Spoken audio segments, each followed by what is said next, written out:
සුබ දවසක් වේවා හැම දිනාටම. එක විශාල ගොවිපලක් තිබුණා. මේ ගොවිපලේ විවිධ සත්ව ඇති කළා, විවිධ දේවල් වගා කළා. මේ ගොවිපලේ අයිතිකාරයා 100 කෙනෙක්. හැමදාම ළමයි ටිකක් මේ ගොවිපල පහු කරගෙන සෙල්ලම් කරන්න යන්න පුරුදු වෙලා හිටියා. ඒ ළමයි එක්ක මේ 100 හැමදාම hina වෙලා කතා කරනවා.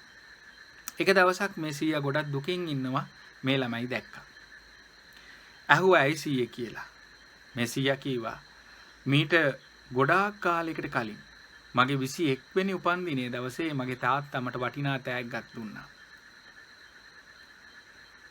වටිනා ඔරලෝසුවක්. අද උදේ ගොවිපලේ මං වැඩ කර ඉන්නකොට මේ ඔරලෝසුව නැති වෙලා මං හෙව්වා මට හොයාගන්න බැරි වුණා. මේ ළමයි එකපාරටම කිව්වා 100 අපි ඔරලෝසුව හොයලා දෙන්නද කියලා. මේ 100ට ගොඩාක් සතුටු හිතුණා. 100 කිව්වා කවුරු හරි ඔය අයගෙන් කවුරු හරි මේ ඔරලෝසුව හොයලා දුන්නොත් එහෙම මං එයාට වටිනා තෑග්ගක් දෙනවා කියලා. මේ ළමයි ගොවිපළ ඇතුළට වේගෙන් දුවගෙන ගියා.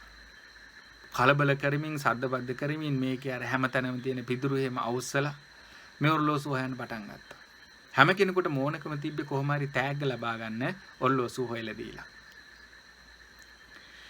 මේ අය පැය ගාණක් තිස්සේ හෙව්වා ඒ ඔරලෝසුව හොයාගන්න බැරි වුණා.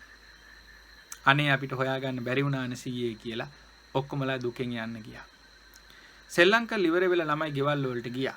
එක ළමයෙක් ආපහු ගොවිපළට ආවා. ඇවිල්ලා කිව්වා 100 මම ඔරලෝසුව හොයලා දෙන්න. ඊට පස්සේ හා පුතේ පුළුවන් නම් හොයලා දෙන්න කියලා කිව්වා. මේ ළමයා ගොවිපළ ඇතුළට ගියා. විනාඩි 10කින් විතර ඔරලෝසුවත් අරගෙන එළියට ආවා. අර 100 මේ දරුවට වටිනා තෑග්ගක් දුන්නා. තෑග්ගක් දීලා ඇහුවා පුතේ ඒක නෙවෙයි ඔයා කොහොමද ඔච්චර ඉක්මනට ඔරලෝසුව හොයාගත්තේ? ඔයගොල්ලෝ ගොඩාක් වෙලා උත්සාහ කළා දවල් ඔරලෝසුව හොයන්න. ඒ වුණාට හොයාගන්න බැරි වුණා. දැන් ඔයා ඉක්මනට හොයාගත්තා. ඊට පස්සේ මේ දරුවා කිව්වා 100 මම සෙල්ලම් කරන ගමන් කල්පනා කරා අයියා අපිට ඔරලෝසුව හොයාගන්න බැරි වුණේ කියලා. අපි හැම කෙනෙක්ම ගොඩක් සද්දබද්ද කරා, කලබල කරා, කෑකෝ ගැහුවා.